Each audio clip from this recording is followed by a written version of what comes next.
Halo semuanya, balik lagi bareng gue Fian Raffe. Dan seperti biasa di video kali ini gue bakalan lanjutin alur cerita yang sebelumnya pernah gue upload. Dan gak kerasa juga gue udah sampai ke season 6 nya. Tanpa banyak basa-basi lagi, yuk kita langsung check this out aja alur cerita season 6 nya.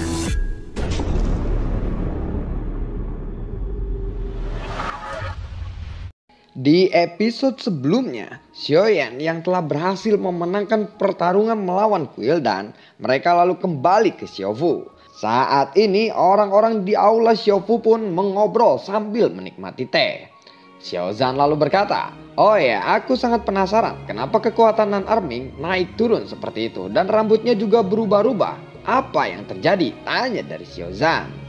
Mendengar itu, Nan Erming lalu berkata, "Aku pikir kamu harus tanyakan itu kepada Xiaoyan," ucap dari Nan Erming.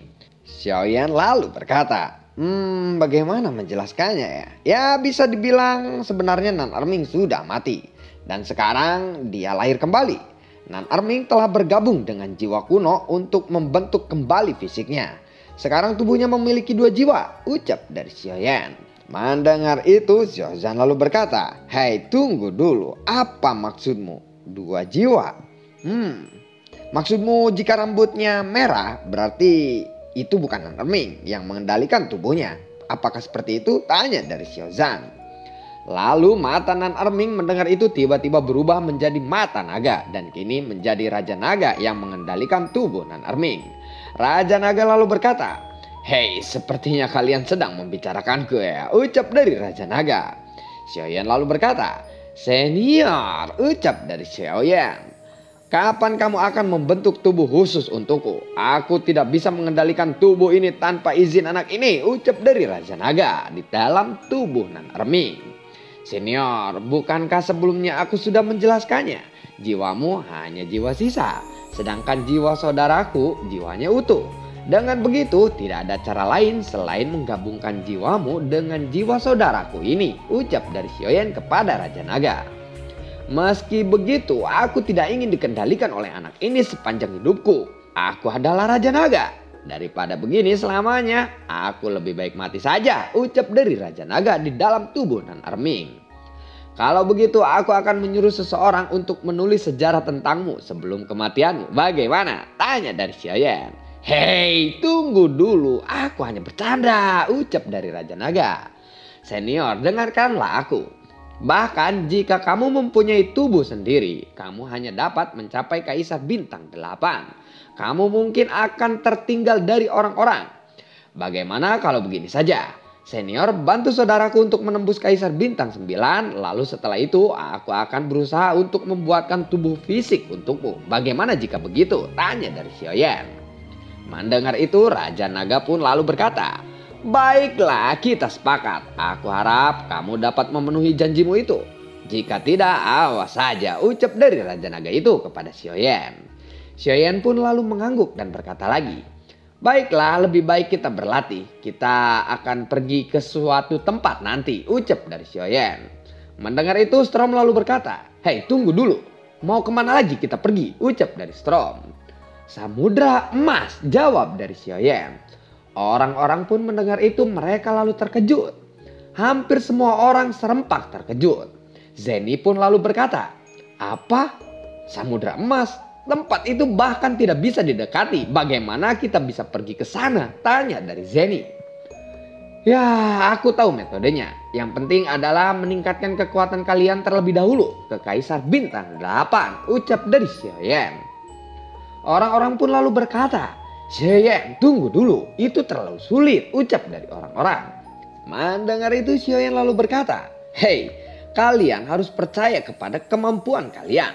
Selain itu, aku akan memberi kalian ramuan obat terbaik untuk meningkatkan kekuatan kalian dan juga keterampilan bertarung kalian." Mendengar itu, orang-orang pun lalu mengangguk. Xiaoyan kembali berkata, "Baiklah, sudah larut. Lebih baik kita istirahat dulu. Setelah beristirahat kalian harus fokus berkultivasi," ucap dari Xiaoyan. Orang-orang juga mengangguk lagi. Xiaoyan pun mengantarkan King Mu'er dan King Lin ke dalam kamarnya masing-masing. Di malam yang sunyi, Xiaoyan pun berjalan sendirian di Xiaofu. Xiaoyan lalu menatap ke arah danau. ada sosok yang sedang berdiri di sana. Setelah diamati, sosok itu adalah Zeni. Xiaoyan pun berjalan mendekatinya. Xiaoyan lalu berkata, "Sedang apa kamu? Dan sepertinya kamu memikirkan sesuatu," tanya dari Xiaoyan. Zeni lalu menjawab, "Tidak ada," ucap dari Zeni. "Benarkah?" tanya dari Xiaoyan. Xiaoyan, "Begini, aku sudah mempunyai seseorang pria, jadi aku tidak memenuhi syarat untuk menjadi istrimu," ucap dari Zeni. Hah? Xiaoyan pun mendengar itu tersenyum pahit. Ini memang agak berlebihan. Xiaoyan sudah memutuskan bahwa dia tidak akan mencintai orang lain lagi. Dia harus mencoba yang terbaik untuk mengendalikan perasaannya saat ini. Singkat cerita, entah kenapa beberapa hari pun telah berlalu dari kejadian itu.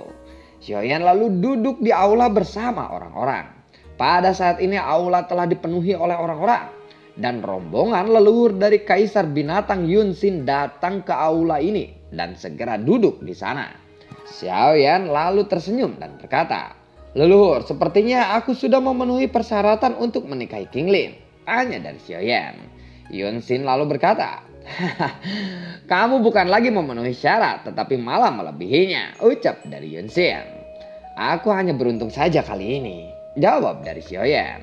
Yunxin lalu berkata, "Aku benar-benar tidak menyangka saja bahwa ketiga leluhur dari masing-masing ras bisa mengandalkan generasi muda untuk menyelamatkan mereka semua waktu itu," ucap dari Yunxin. "Leluhur, jangan berkata seperti itu. Karena jika tiga senior tidak memberiku waktu, aku tidak akan bisa untuk menerobos ke Kaisar Bintang 9. Singkat cerita, Xiaoyan dan Yunxin pun akhirnya membahas tentang rencana pernikahan Xiaoyan dengan Qinglin.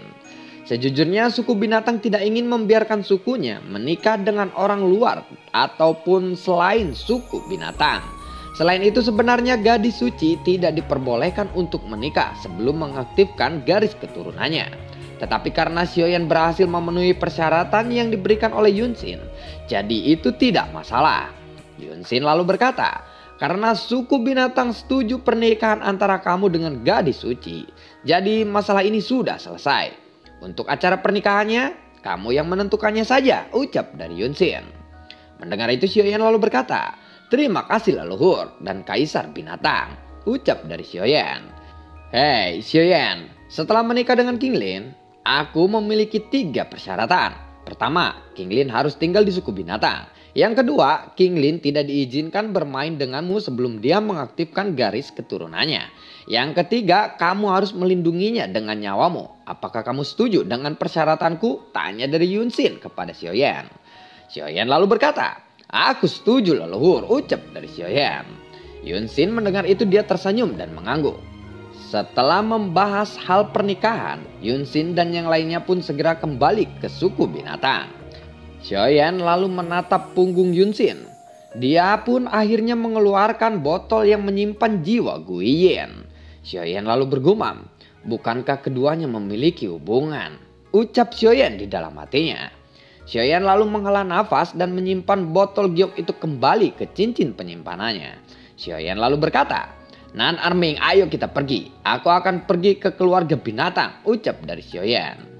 "Baiklah kalau begitu," ucap dari Nan Erming. Singkat cerita, Xiaoyan pun telah sampai di keluarga binatang. Chaos Immortal lalu menghampiri Xiaoyan dan Nan Erming. Chaos Immortal lalu berkata, "Saudara Xiaoyan." "Nan Erming," ucap dari Chaos Immortal. Xiaoyan lalu berkata, "Saudara Chaos, bagaimana kabarmu?" tanya dari Xiaoyan. "Oh, aku baik-baik saja. Oh ya, apakah kamu kesini untuk mengunjungi istrimu?" tanya dari Chaos Immortal. Xiaoyan hanya tersenyum dan berkata, "Aku ingin bertemu Paman Bantian dulu," ucap dari Xiaoyan. Chaos Immortal pun langsung mengantarkan Xiaoyan menemui Chaos Bantian di aula keluarga binatang. Xiaoyan lalu berkata, "Assalamualaikum Paman," ucap dari Xiaoyan. Paman Bantian lalu berkata, "Waalaikumsalam." Xiaoyan lalu berkata, "Paman, aku datang ke sini untuk mengucapkan terima kasih banyak kepadamu," ucap dari Xiaoyan. "Hah? Tidak masalah. Oh ya, aku dengar kamu sudah menembus Kaisar Bintang 9. Itu sangatlah luar biasa. Sekarang kamu sudah sejajar dengan 3 leluhur Kaisar Binatang dan ras-ras sebelumnya," ucap dari Chaos Bantian. "Ya, itu hanya kebetulan saja Paman," jawab dari Xiaoyan. Chaos Immortal lalu berkata, "Kamu memang sangat rendah hati. 3 leluhur Kaisar Bintang 9 diselamatkan olehmu. Aku khawatir kamu adalah orang terkuat sekarang di benua Kaisar ini," ucap dari Chaos Immortal. Chaos Bantian lalu berkata mendengar itu, "Hei, baiklah, sekarang lebih baik ke intinya saja. Jadi ada keperluan apa kamu kesini?" tanya dari Chaos Bantian. Xiaoyan lalu berkata, "Paman Bantian, sebenarnya aku kesini bukan untuk urusanku, tetapi untuk urusan saudaraku. Saudaraku ini ingin melamar Nona Hongar," ucap dari Xiaoyan.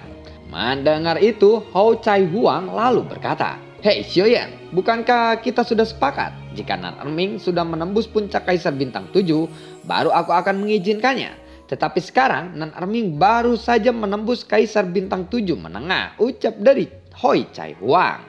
Xiaoyan lalu berkata, "Bibi Hou Chai Huang, jadi maksudmu selama Nan Erming memiliki kekuatan puncak Kaisar Bintang 7 dan di atasnya dia diizinkan untuk menikahi Hou Hong'er bukan?" tanya dari Xiaoyan.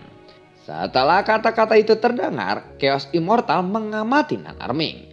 Dia lalu berkata, "Tunggu dulu. Bagaimana mungkin aku merasakan perasaan yang familiar di dalam tubuh bocah itu?" ucap dari Chaos Immortal. Mendengar itu pun Xiaoyan lalu tersenyum dan berkata, "Nan Erming, tunjukkan pada mereka," ucap dari Xiaoyan kepada Nan Erming. Orang-orang pun segera melihat ke arah Nan Erming. Nan Erming pun lalu membuka dan menutup matanya berkali-kali. Terlihat pupil mata yang tidak seperti pupil mata manusia. Rambut Nan Erming pun berubah menjadi warna merah dan 2 tanduk kecil pun tumbuh di dahinya.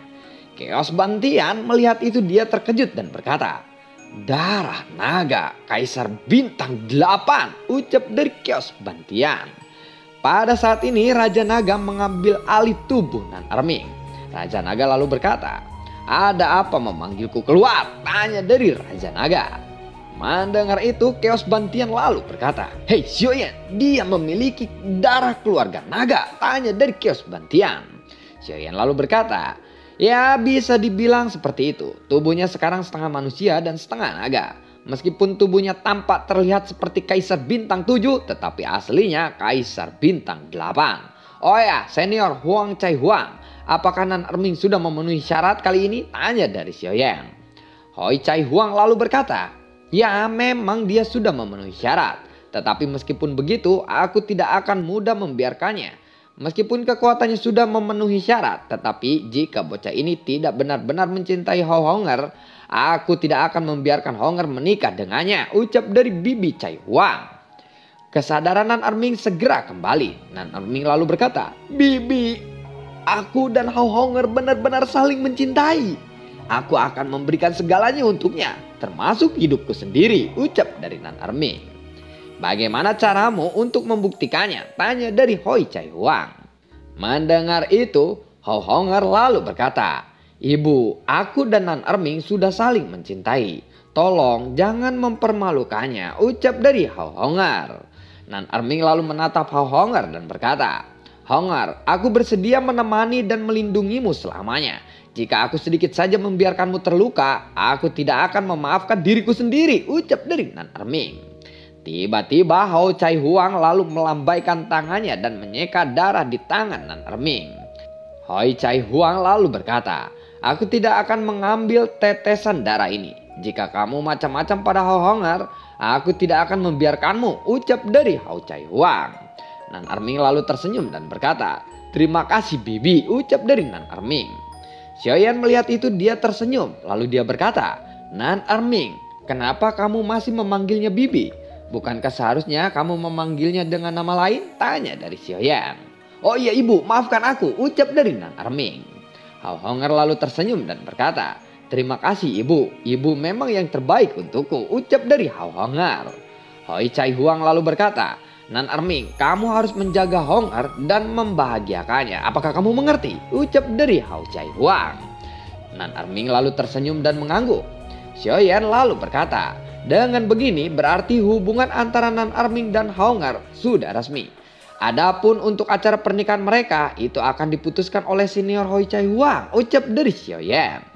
Hou Chai Huang lalu mengangguk. Setelah selesai membicarakan tentang lamaran Nan Erming, Nan Erming pun tinggal bersama keluarga binatang untuk beberapa waktu. Sementara itu Xiaoyan tidak segera meninggalkan keluarga binatang, tetapi dia datang ke tempat retreat. Di dalam kabut ada sosok yang sedang berdiri di sana. Sosok itu adalah Cailin. Sosok Cailin berdiri. Dia perlahan berjalan keluar dari kabut dan berkata, "Hei, kenapa kamu tiba-tiba ada di sini?" tanya dari Cailin. Xiaoyan lalu memegang tangan Cailin dan berkata, "Akan ada pernikahan dalam beberapa hari ini. Kamu harus bersiap," ucap dari Xiaoyan.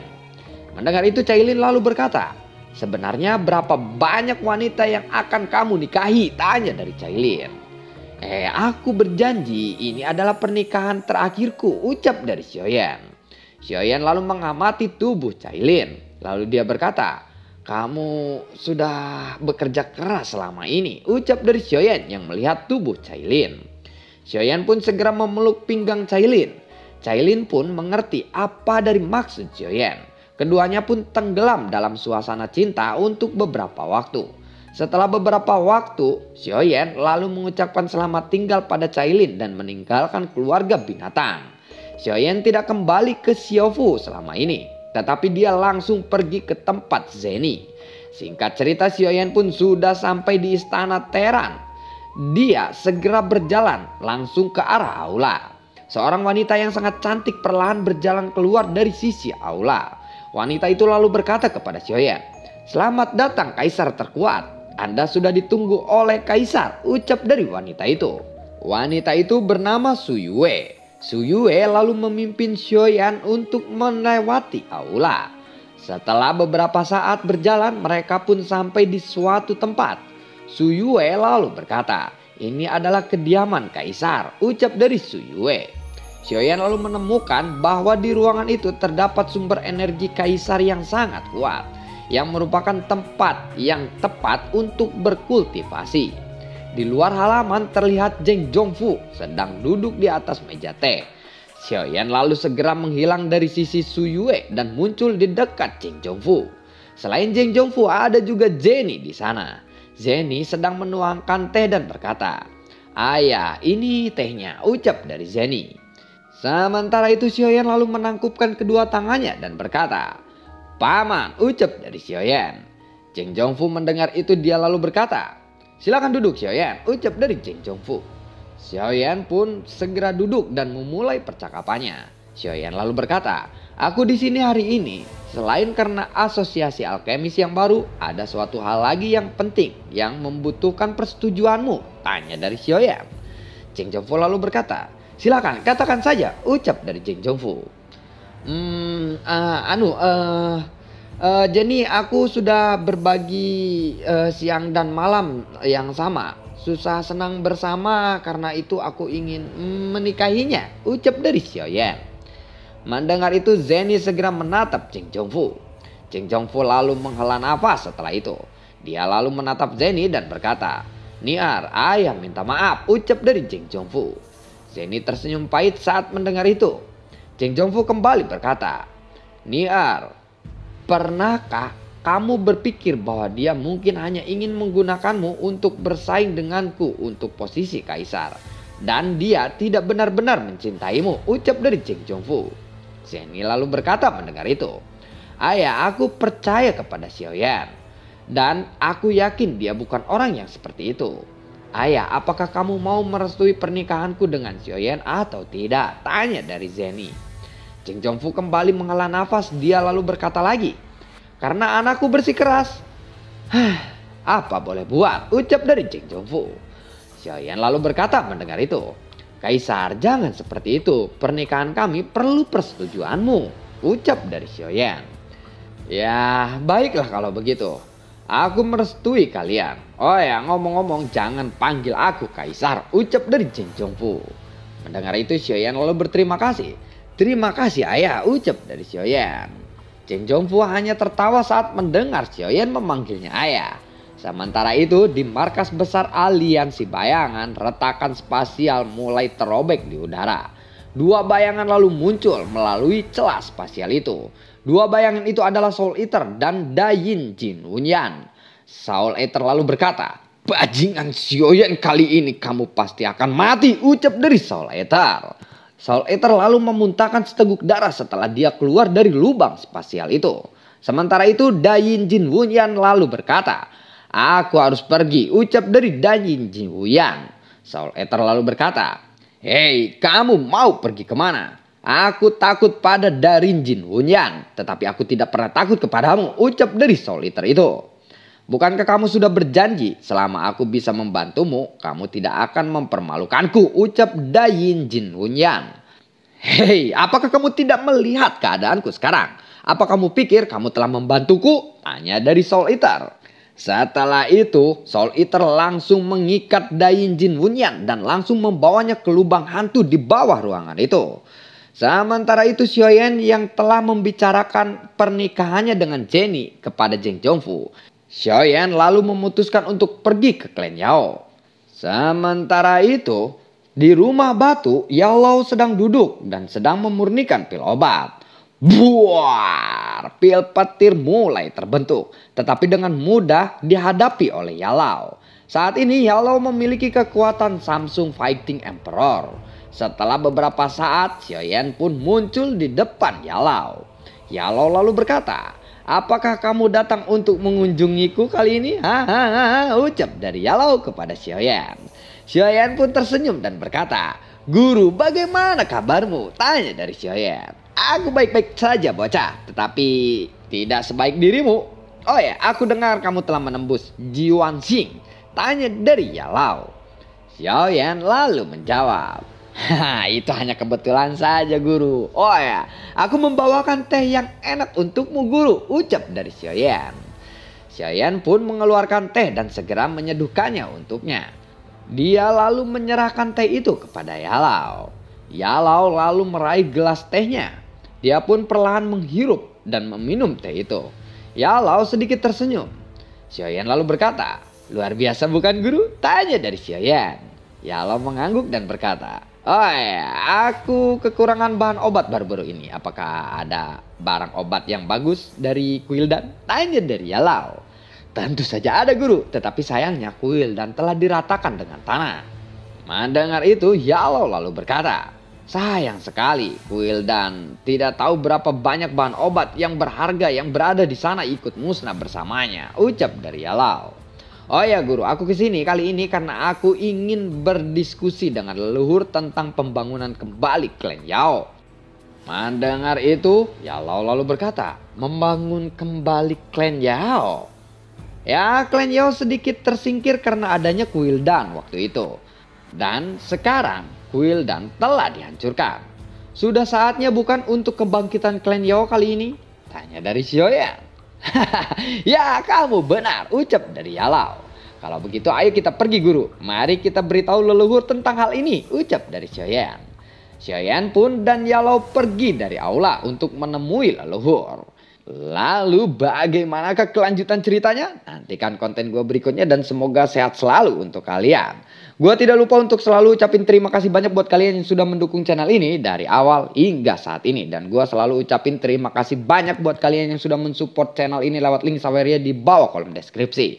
Semoga sehat selalu untuk kalian dan sampai jumpa dan sampai ketemu lagi di video gue berikutnya. Dadah, assalamualaikum.